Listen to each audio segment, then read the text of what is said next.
Hi there, my name is Professor Money, and today I'm going to tell you something really important which will help you in running your business smoothly and efficiently. When someone in your family is not well, what do? You go to a doctor, and doctor diagnoses that person by doing some test, XYZ test, and then he tells that this is the problem and this improvement has to be made. Similarly, you also need to keep on checking the financial health of your company. And how do you do that? The best way to do that is to analyze the financial statements. A company's financial statements provide various financial information that investors and creditors use to evaluate a company's financial performance. Financial statements are also important to a company's managers because by publishing financial statements, management can communicate with interested outside parties about its accomplishments during running the company. Different financial statements focus on different areas of financial performance. In the subsequent sections of this video, we'll try and understand the important fundamental aspects of the accountancy and the financial statements, which will help you run your business smoothly and efficiently. First of all, let us try and understand what are fixed assets. A fixed asset is a long term tangible piece of property that a firm owns and uses in the production of its income and is not expected to be consumed or converted into cash anytime sooner, at least 1 year's time. For example, the buildings, computer equipment, softwares, furniture, land, machinery and vehicles, these are all kind of fixed assets. Let us now take an example of a person who's planning to start a business by buying auto rickshaws. Now, in that case, the auto rickshaw itself is a fixed asset because you cannot convert it into cash in next 1 year. The plan is to actually use that auto to run the entire business. The next thing we need to understand is what are current assets.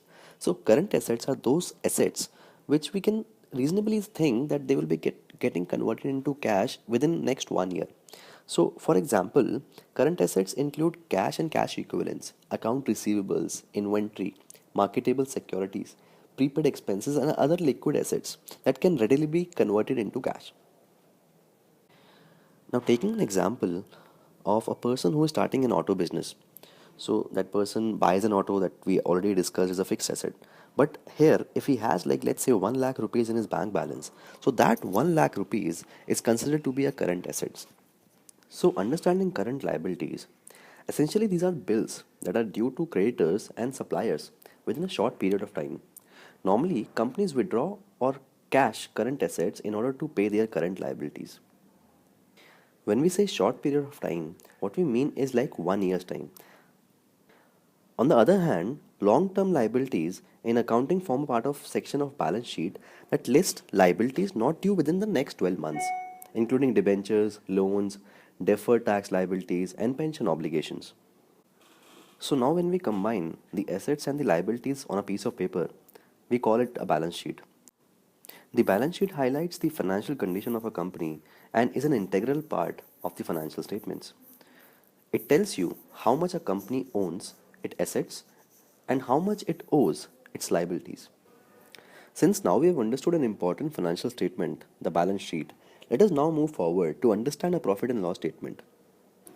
The profit and loss statement or the P&L statement is a financial statement that summarizes the revenues, cost and expenses incurred during a specific period of time. These records provide information about a company's ability or lack thereof to generate profits by increasing revenue, reducing cost, or doing both at the same time. So, another thing what you will come across in a profit and loss statement is something called EBIT. The full form of EBIT is earnings before income and taxes.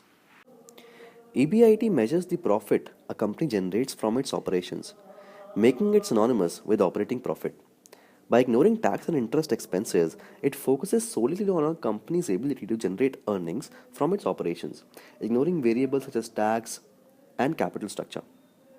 Another term similar to EBIT is PBT. PBT means profit before taxes. PBT encompasses all incomes earned regardless of the source. This includes sales, commissions, service revenue, and interest. All expenses are subsequently deducted except for the corporate income tax. Next term is PAT, that is profit after taxes. The net amount earned by a business after all taxations related expenses have been deducted. The profit after tax is often a better assessment of what a business is really earning and hence can use in its operations than in total revenues. Now that we have understood all the concepts, let us apply them to your auto business.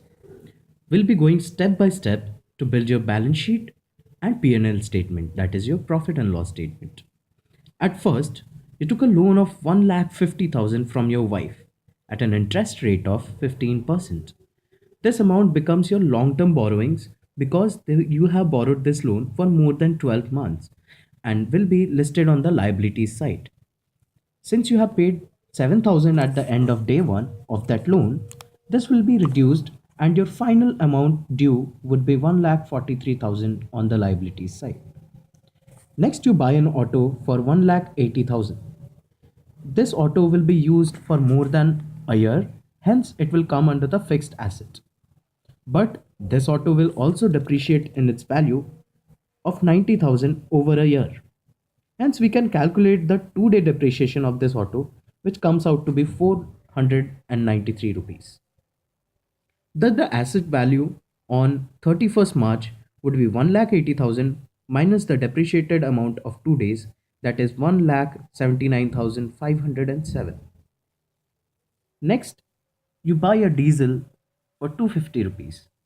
Diesel will be considered as your current asset because it will be utilized within this 12 months. Now, the cash left with you on day 2 after buying all this will be your cash balance.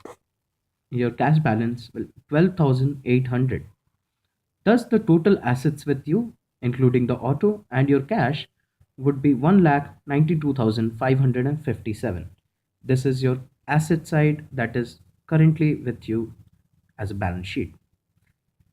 Now we'll look into the profit and loss statement and then we'll come back to the balance sheet that we were discussing right now.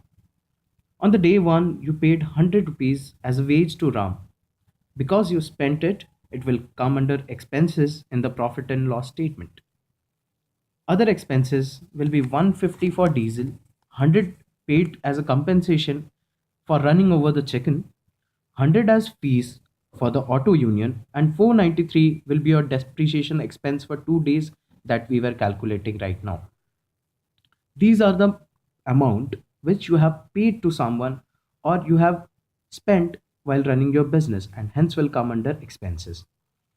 The total amount of expenses comes out to be 943 rupees. As in profit and loss statement we have seen the expenses, we'll see the income. The revenue for 2 days of operation will be 550 rupees. Thus, the revenue minus the expenses is your profit, and your profit comes out before taxes and interest to be 393 rupees in negative.